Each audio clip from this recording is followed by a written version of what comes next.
क्या कहते हैं, हमने ये स्क्रीन बना ली है। हाँ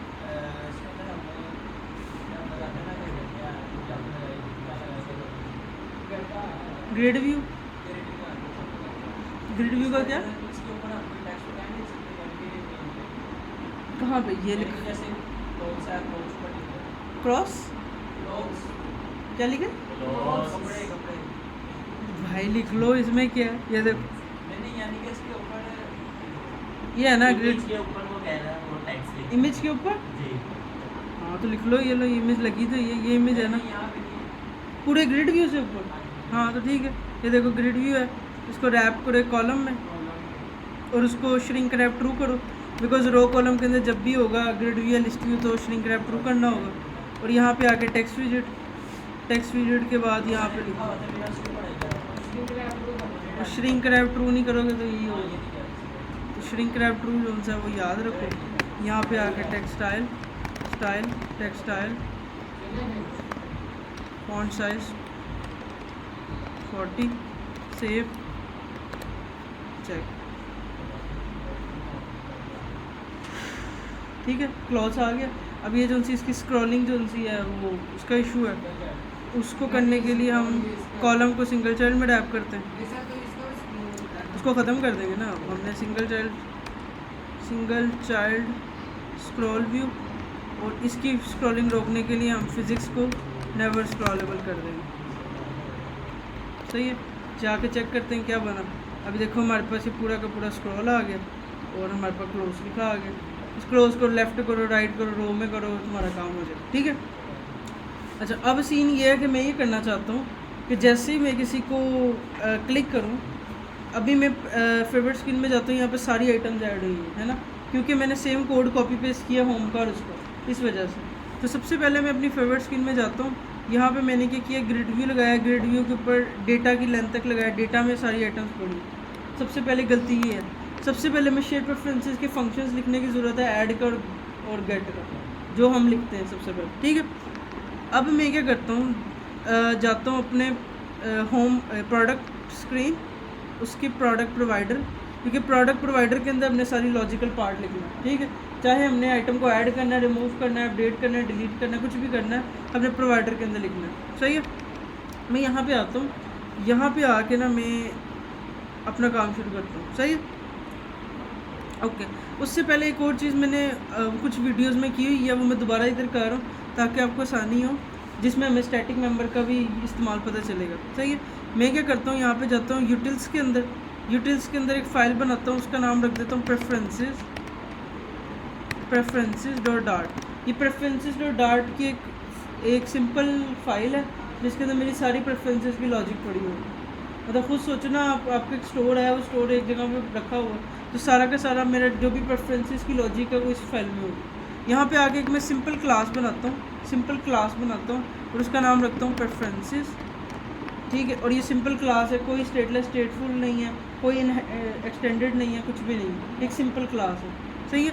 इसके अंदर आके एक फंक्शन बनाता हूँ, ऐड प्रोडक्ट का फंक्शन ये क्या करेगा, जब भी हम कोई प्रोडक्ट के इस दिल को प्रेस करेंगे, इस हार्ट को प्रेस करेंगे, तो क्या करेगा, ऐड प्रोडक्ट उसको प्रेफरेंसेस में ऐड करेगा, सही है।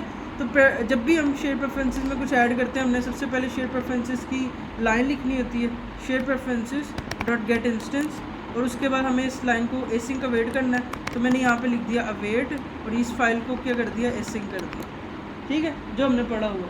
मैंने सिर्फ क्या किया, स्ट्रक्चर्ड कोड करने के लिए प्रेफरेंसेस की एक अलग फ़ाइल बना दी है, और उसके अंदर मैंने क्या किया, एक फ़ंक्शन बना दिया ऐड प्रोडक्ट का, और उसके अंदर मैंने वही वाली लाइन जो हम लिखते हैं वही लाइन लिख दी है, सेम एज इट इज़। यहाँ पे गया, यहाँ पे आके लिख दिया लेट्स से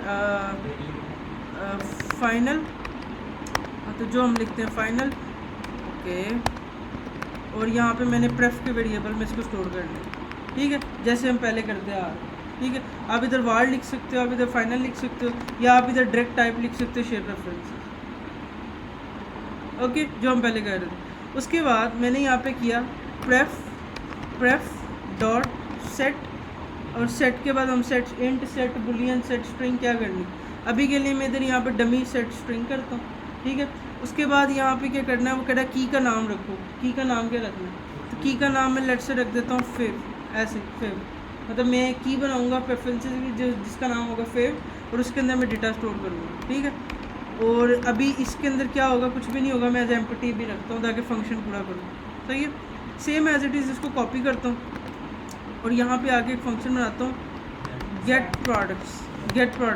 ये क्या करेगा, जितनी भी प्रेफरेंसेस के प्रोडक्ट्स हैं उनको गेट करेगा। मैं इसको फॉर्मेट करता हूँ, यहाँ पे प्रेफरेंसेस सेट की जगह पे क्या होगा, गेट स्ट्रिंग, और गेट स्ट्रिंग के अंदर हमने वही की का नाम रखना है जो उधर नाम रखा होगा, सही है। कुछ भी न्यू नहीं है, वही है जो हमने शेयर प्रेफरेंसेस के दो फंक्शन बनाए थे, add count get count, same as it is इधर ऐड प्रोडक्ट गेट प्रोडक्ट। कल को कोई ऐड कार्ड गेट कार्ड, आपकी मतलब सेम टू सेम लॉजिक रहेगी, बट हमने सिर्फ प्रेफरेंसेस की लॉजिक को थोड़ा सा चेंज करना होगा, ठीक है। की का नाम मैंने मेक श्योर सेम रखा हुआ है, इधर भी फेव है, इधर भी फेवरेट है। अब मैं क्या करूँगा, इन फंक्शन से पहले एक वर्ड लिखूँगा स्टैटिक, ठीक है। जो भी मैंने फंक्शन बनाया ना उनसे पहले मैं यूज़ करूँगा वर्ड स्टैटिक का कीवर्ड। अब स्टैटिक के कीवर्ड का फ़ायदा क्या होता है, ये अब हम पढ़ने जा रहे हैं। मैंने क्या किया, कुछ भी नहीं किया, सिंपल फंक्शंस बनाए थे, उनके फंक्शन से पहले स्टैटिक का कीवर्ड लिख दिया। अब फ़ायदा ये होगा, जब मैं अपनी प्रोवाइडर फाइल में जाऊँगा, प्रोवाइडर फाइल में यहाँ पे एक फ़ंक्शन बनाऊँगा जो यहाँ से डेटा लोड करेगा, ठीक है। तो मैं यहाँ पे आऊँगा अपनी प्रेफरेंसेस के अंदर, यहाँ पे भी एक फ़ंक्शन बनाता हूँ ऐड प्रोडक्ट, जैसे उसके बने ऐड प्रोडक्ट, और सेम एज इट इज़ एक गेट प्रोडक्ट का फंक्शन होगा, ऐड प्रोडक्ट और गेट प्रोडक्ट, ठीक है। सेम एज इट इज़ जो मेरे फंक्शंस हैं वही मैंने फंक्शन बना ली, ठीक है। अब यहाँ पे आके जब मैंने क्या करना है, ऐड प्रोडक्ट वाले फंक्शन को यूज़ करना है, तो मैंने जो क्लास बनाई थी, मैंने इधर एक अपनी क्लास बनाई थी जिसका नाम रखा था प्रेफरेंसेस।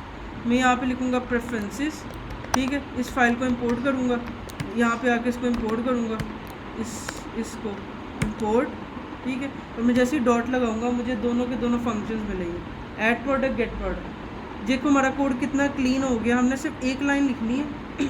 एक लाइन से क्या होगा, हमारी प्रेफरेंसेस की एक क्लास थी, वो क्लास का नाम हमने खुद रखा था प्रेफरेंस, उसके अंदर एक फंक्शन था ऐड प्रोडक्ट का, वो इस तक पहुँच गया।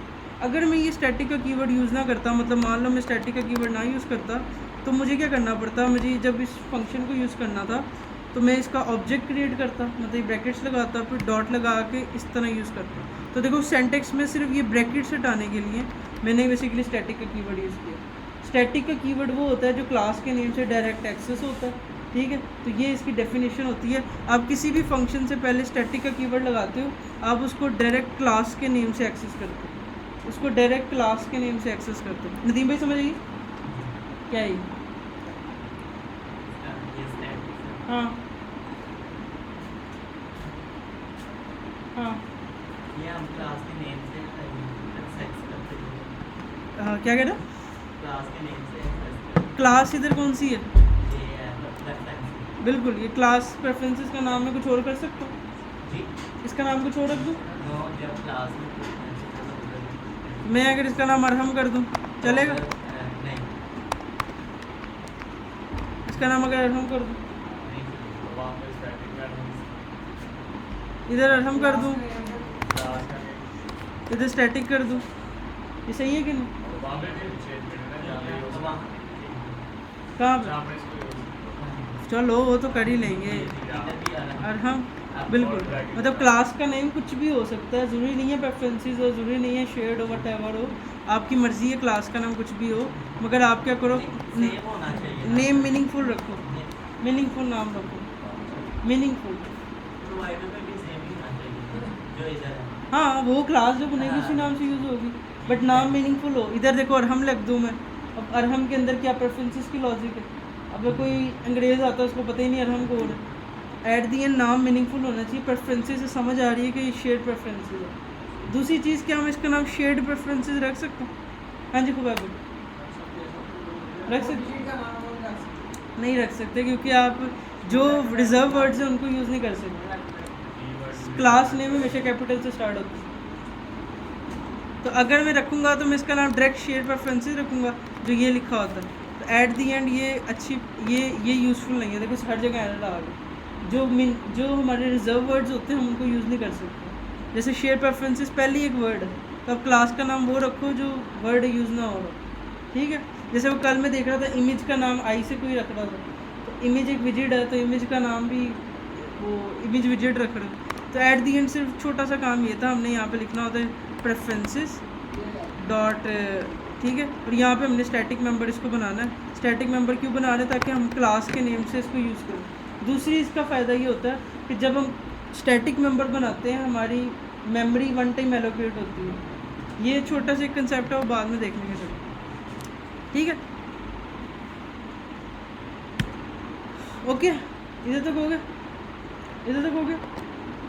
मैंने क्या किया, एक प्रेफरेंसेस की फ़ाइल बनाई है, 2 फंक्शन उसमें बनाए हैं, और एक है ऐड प्रोडक्ट, एक गेट प्रोडक्ट। ऐड प्रोडक्ट के टाइम हम क्या कर रहे हैं, अभी गलती ये है हम यहाँ पे कुछ भी सेव नहीं कर रहे, इधर एक एम्प्टी स्ट्रिंग स्टोर कर रहे हैं।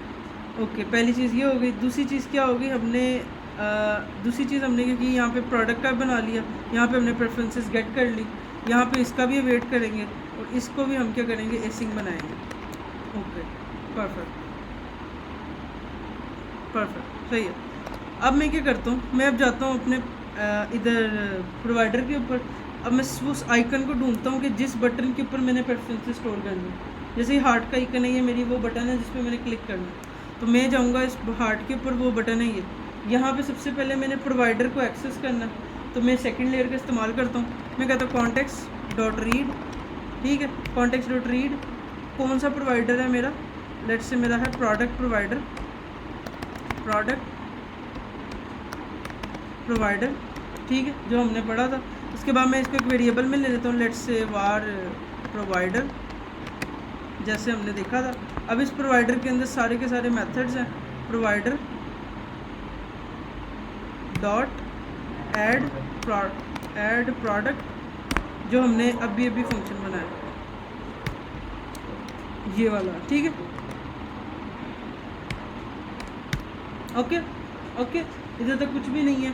जैसे ही वो इसको प्रेस करेगा ये वाले फंक्शन पे जाएगा, ये यहाँ से जाएगा, हमारे प्रेफरेंसेस में डेटा स्टोर हो जाएगा। गलती सिर्फ ये है, अभी हमारा स्टोर कुछ भी नहीं हो रहा, एम्प्टी स्ट्रिंग स्टोर हो रही है, ठीक है।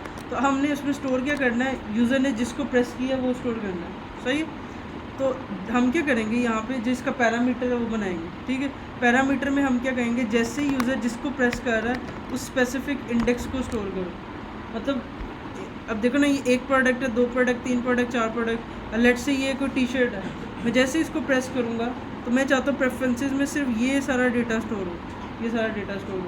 तो ये सारा का सारा डेटा जो उनसे है वो किस में है, डेटा के स्पेसिफिक इंडेक्स में। डेटा का स्पेसिफिक इंडेक्स के अंदर पूरा का पूरा ऑब्जेक्ट पड़ा हुआ, पूरा का पूरा ऑब्जेक्ट पड़ा हुआ। ऑब्जेक्ट मतलब ये पड़ा हुआ, मतलब उसके अंदर क्या पड़ा हुआ है, पूरा का पूरा ये ऑब्जेक्ट पड़ा है, ये डेटा के स्पेसिफिक इंडेक्स में ये पड़ा हुआ, सही है। तो मैंने जैसे ही प्रेस किया, मैंने कहा कि यार ये सारा का सारा स्टोर हो जाए, तो मैंने क्या किया, जैसे ही प्रेस किया मैंने कहा डेटा का specific index as a parameter रख के भेज दूँ। जैसे ही मैं रख के भेजूँगा, यहाँ पे मैं इसको रिसीव करूँगा एक वेरिएबल के अंदर। मैं इसको क्या करता हूँ, एज अ प्रोडक्ट नाम रख देता हूँ।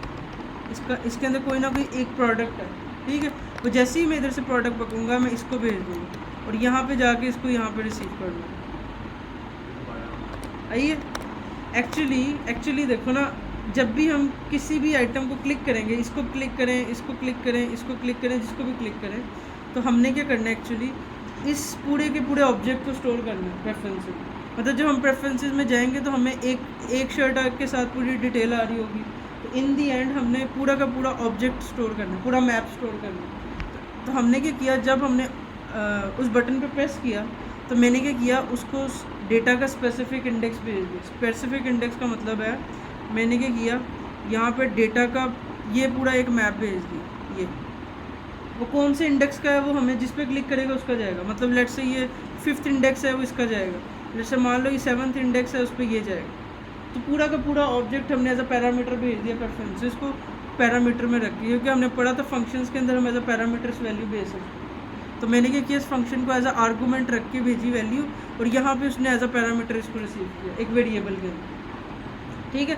फिर उसको रिसीव करके मैंने अगले फंक्शन को भेज दिया, उस फंक्शन ने इसको यहाँ पे पकड़ लिया। अब एक्चुअली इस प्रोडक्ट के अंदर वो प्रोडक्ट है जिसको यूज़र ने क्लिक किया।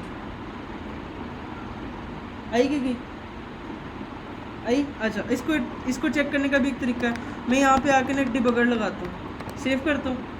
अब जैसे ही मैं देखो प्रेस करूँगा ना, मतलब मान लो मैंने ये कोई अच्छी चीज़ हो, लेट्स मान लो ये कोई LCD है सैमसंग की समथिंग, मैं जैसे इसको प्रेस करता हूँ ना, जैसे को डिबगर होता है, मैं जब माउस इसके ऊपर लेके जाऊँगा ना, वो मुझे बताएगा इसके अंदर क्या पड़ा हुआ। अब यहाँ पे हमें यहाँ से बता देगा आई थिंक, या तो हम क्या करते हैं, हम ना इसको प्रिंट करा लेते हैं। यहाँ पे आता हूँ, मैं एक प्रिंट लगाता हूँ, प्रिंट मतलब मुझे दिखाओ इस प्रोडक्ट के अंदर क्या पड़ा। सेव करता हूँ, देखो जैसे ही मैं वापस आता हूँ, पेज रिफ्रेश होता है, मैं डीबग कंसोल ओपन करता हूँ, राइट क्लिक करता हूँ, क्लियर करता हूँ, यहाँ पे जाता हूँ, मैं दोबारा से उस एलसीडी पे क्लिक करता हूँ। मैंने इसको क्लिक किया और देखो इसके अंदर ये एक ऑब्जेक्ट आया।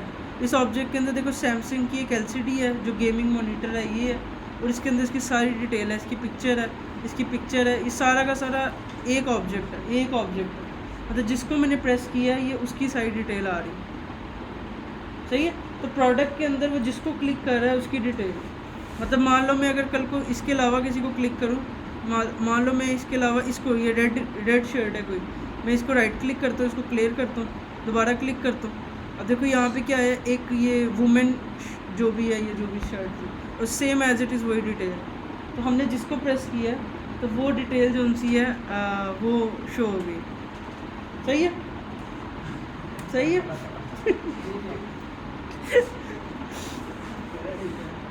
अल्लाह अकबर, अल्लाह अकबर। तो इसमें थोड़ा सा एक ट्रिकी पॉइंट था, पैरामीटर से डेटा भेजना, वो कुछ भी नहीं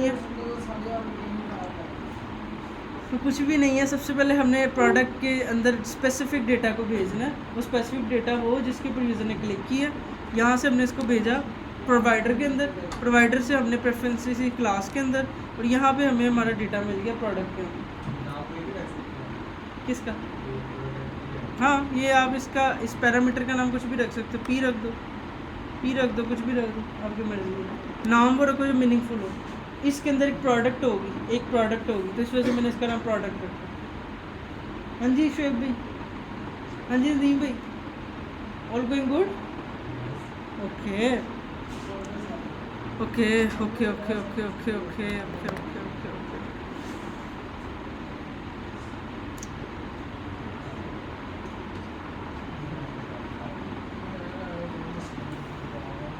इधर तक कोई इशू तो बताओ।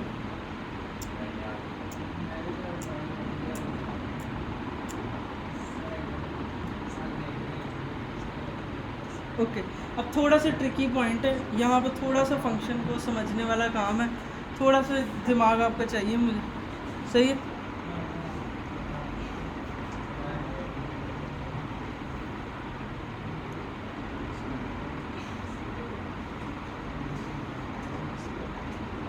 ओके ठीक है ठीक है।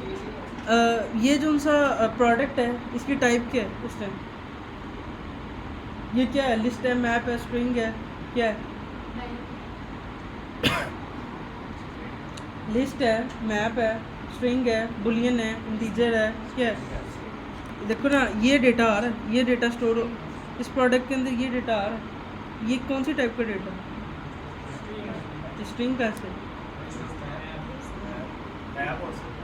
हो सकता है? क्या तुक्का, मतलब तुक्का लग गया। लिस्ट मैप, लिस्ट, तो बुलियन नहीं है, बुलियन नहीं है क्यों? हाँ तो इधर भी कुछ तो है इसमें। क्या है ये? कौन सा डेटा है? तुम बताओ। हाँ हाँ वो देखता हूँ मैं, डोंट वरी।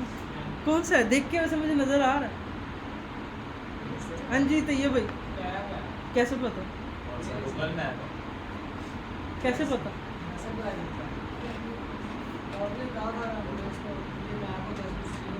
वाह भाई वाह, मुझे देख के पता चल रहा है डेटा की टाइप क्या है। ये क्या है?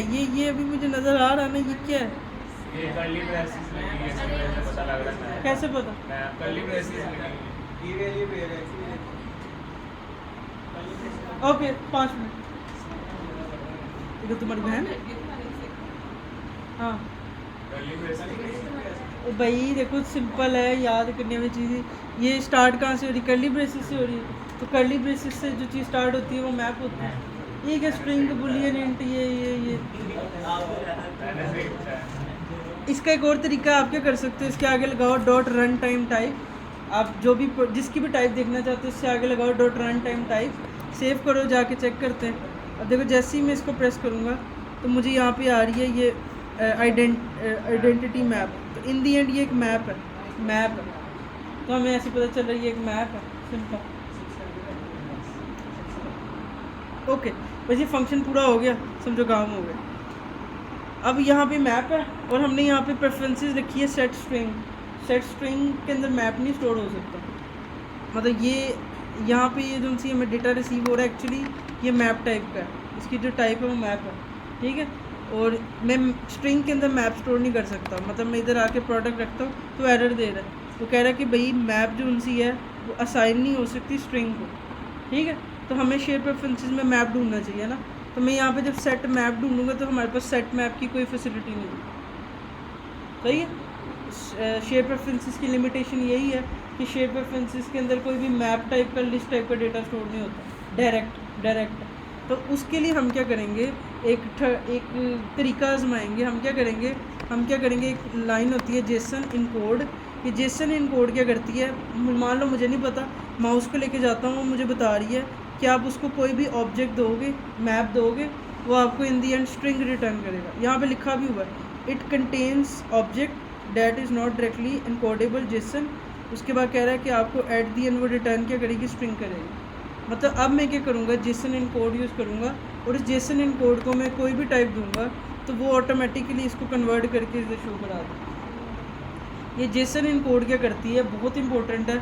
जेसन इनकोड को आप कोई भी टाइप दो, लिस्ट दो, मैप दो, बुलियन दो, इंटीजर दो, कुछ भी दो, वो उसको स्ट्रिंग में कन्वर्ट कर देती है, सही है। तो इन दी एंड हमारी शेयर प्रेफरेंसेस की लिमिटेशन ये थी कि शेयर प्रेफरेंसेस के अंदर सेट मैप, सेट लिस्ट की कोई ऑप्शन नहीं है। तो हम क्या करेंगे, सेट स्ट्रिंग यूज़ करेंगे और हम क्या करेंगे, इसको जेसन इनकोड के थ्रू कन्वर्ट कर देंगे। जेसन इनकोड क्या करेगी, हमारी कोई भी टाइप का डेटा होगा उसको स्ट्रिंग में कन्वर्ट कर देगी और वो इसके लिए एज आ होगी स्ट्रिंग, क्योंकि जेसन इनकोड हमें स्ट्रिंग देगी तो हम जेसन स्ट्रिंग, सेट स्ट्रिंग के अंदर स्ट्रिंग ही स्टोर करते हैं। तो एट दी एंड हम जेसन इनकोड के थ्रू क्या करेंगे, डेटा को कन्वर्ट करेंगे। इसकी एक और पहचान ये है कि लेट्स से मान लो मैं आपको एक चीज़ देता हूँ, मैं आपको कहता हूँ कि आपने ना ये किसी और फ्रेंड को दे देनी, मान लो, तो आप क्या करते हो, उसको कोई इन्वेलप वगैरह में बंद करते हो, इन्वेलप में बंद करके जाकर उसको दे देते हो। अब जब दूसरा बंदा उसको देखेगा उसको डायरेक्टली वो चीज़ नज़र नहीं आएगी, इन्वेलप नज़र आएगा। इन्वेलप जब खोलेगा तो उसके अंदर उसकी एक्चुअल डेटा होगा। तो एट दी एंड इनकोड एक इन्वेलप का काम कर रहा है। आप उसको डेटा दोगे, वो इन्वेलप में हाइड कर देगा, उसको स्ट्रिंग बना देगा और उसको दे देगा, ठीक है। और जब आप उसको खोलोगे तो आप उसको डिकोड करोगे, जब आप इन्वेलप ओपन करोगे तो आप उसको डिकोड करोगे। तो बहुत इंपॉर्टेंट क्वेश्चन है कि इनकोड डिकोड करता है क्या। इनकोड डिकोड जो सा होता है वो आपकी कोई भी टाइप का डेटा को स्ट्रिंग में कन्वर्ट करते हैं इनकोड, और डिकोड क्या करता है, आपकी स्ट्रिंग को एक्चुअल फॉर्मेट में कन्वर्ट करता है। और जैसे समटाइम वो किसी को लेटर भेजते हैं तो क्या कहते हैं वो साइफर टेक्स्ट वगैरह, वो भी या वो समटाइम इन्वेलप वगैरह भेजते हैं, वो कुछ स्पेशल वो लगाते हैं, टिकट लगाते हैं, वो टिकट लगाते हैं, शायद किसी ने भेजा होगा किसी को बाय, तो वो टिकट होती है, अगर वो टिकट ख़राब होती है वो एक्सेप्टेबल नहीं होता। जब वो रिसीव होती है तो वो टिकट से डिकोड होती है। तो एट दी एंड ये लाइक इन्वेलप है, आप कह लो। इन्वेलप वो नहीं है, मतलब आप इसके अंदर डेटा को इनकोड करते हो, इनकोड मतलब स्ट्रिंग में कन्वर्ट करते हो, और डिकोड करते हो, डिकोड क्या करते हो, स्ट्रिंग से एक्चुअल फॉर्मेट में कन्वर्ट करते हो। इस पर हम दोबारा से अगले हफ्ते देखेंगे, मगर आपको बहुत इंपॉर्टेंट लाइन है, पता होनी चाहिए जेसन इनकोड और डिकोड का मतलब क्या होता है। इनकोड का मतलब होता है स्ट्रिंग में कन्वर्ट करना, डिकोड का मतलब होता है स्ट्रिंग से एक्चुअल फॉर्मेट में लेके जाना। एक्चुअल फॉर्मेट मतलब मान लो मैंने आपको एक चेयर दिया और उसको बॉक्स में बंद कर दिया, अब जब तक कोई बॉक्स ओपन नहीं करेगा उसको पता नहीं चलेगा इसके अंदर चेयर है कि क्या है। तो वो आपको बॉक्स का बॉक्स एज अ पार्सल हो गया, तो बॉक्स जो उनसा वो जेसन इनकोड है, उसके अंदर आपका एक्चुअल डेटा, वो प्रोडक्ट है, वो लिस्ट है, वो मैप है या बुलियन है, क्या है, कुछ किसी को नहीं पता। जब उसे हम पकड़ेंगे तो हम उसे डिकोड करेंगे। तो यहाँ पे हमने डिकोड की लाइन भी लिखनी है, अभी इसीलिए मैं लिख रहा हूँ। मैं यहाँ पे क्या करूँगा, मैं कहूँगा जैसे ही मुझे प्रेफरेंसेस से डेटा आएगा, जैसे ही मुझे प्रेफरेंसेस से डेटा आएगा, तुम देखना कि डेटा नल तो नहीं है, मतलब data not equal to null, तो डेटा नल तो नहीं है। अगर वो नल नहीं है तो क्या करना है, जेसन डिकोड ज़रूर कर देना। जेसन डिकोड इसलिए करना क्योंकि वो किसी भी फॉर्मेट में हो सकता है, वो हमने इनकोड करके स्टोर किया हुआ है, उसको डिकोड ज़रूर कर देना। तो हमने क्या किया, डेटा को डिकोड करके यहाँ से रिटर्न करा दी, सही है। तो हमने यहाँ पे लाइन लिखी है कि जैसे ही हम गेट प्रोडक्ट्स करेंगे, मतलब जब कोई भी बंदा बॉक्स को ओपन करेगा सबसे पहले देखेगा कि बॉक्स के अंदर कुछ है, हाँ है, बॉक्स खाली तो नहीं है, नॉट इक्वल टू नल, नल तो नहीं है, खाली तो नहीं है, हाँ नल नहीं है। उसके बाद क्या करो, जेसन को डिकोड करो, मतलब जो भी उसके अंदर प्रोडक्ट है उसको ओपन करो, मतलब बॉक्स ओपन करो। तो बॉक्स ओपन करके उस डेटा को हम देंगे, वो क्या करेगा, इसको डिकोड कर देगा उसके एक्चुअल फॉर्मेट में, और हम फंक्शन से वहाँ से रिटर्न करेंगे। तो इसको जहाँ ये डेटा, ये जब भी हम गेट करेंगे, गेट ये लाइन में डेटा आ रहा है, जब भी हम गेट स्ट्रिंग करेंगे तो हमें जो भी हमने प्रेफरेंसेस में स्टोर किया होगा वो इस गेट स्ट्रिंग में आ जाएगा, वो इस डेटा के अंदर आएगा। और data not equal to null है, नल नहीं है। उसके बाद हमने देखा कि उसको डिकोड कर दो और रिटर्न करो। ओके ओके दीन भाई आइए, इनकोड डिकोड बड़ी इंपॉर्टेंट चीज़ है। जब आप डेटा सेव करोगे, इनकोड करोगे, जब डेटा गेट करोगे, डिकोड करोगे, simple is that.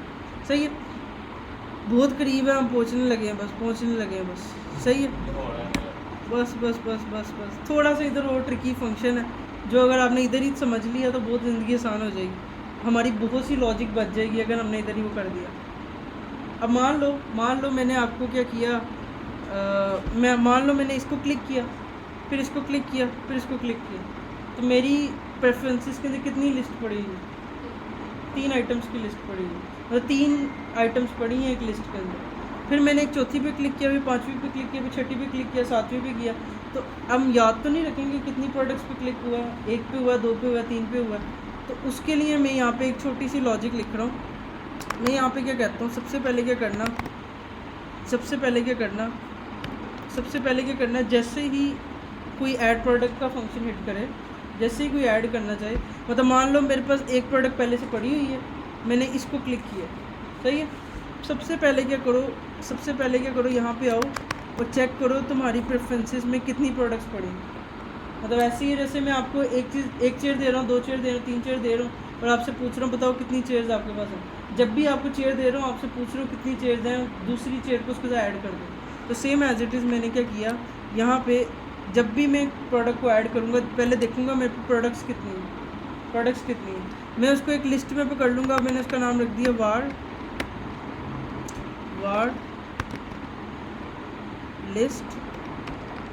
List equal away.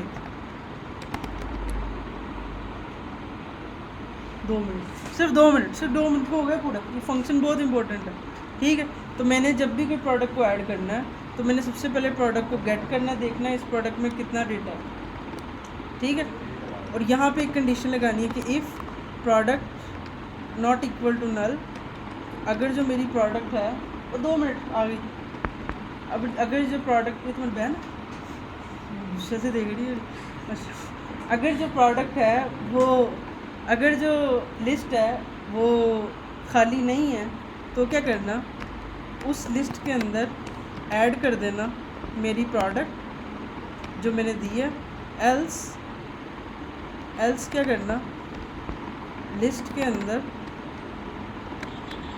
उस प्रोडक्ट को रख देना और एट दी एंड इस लिस्ट को डिकोड कर देना। ये जो सा फंक्शन है बहुत इंपॉर्टेंट है, ठीक है। आप ऐसा करना, घर जाके इसको समझना थोड़ा, ठीक है।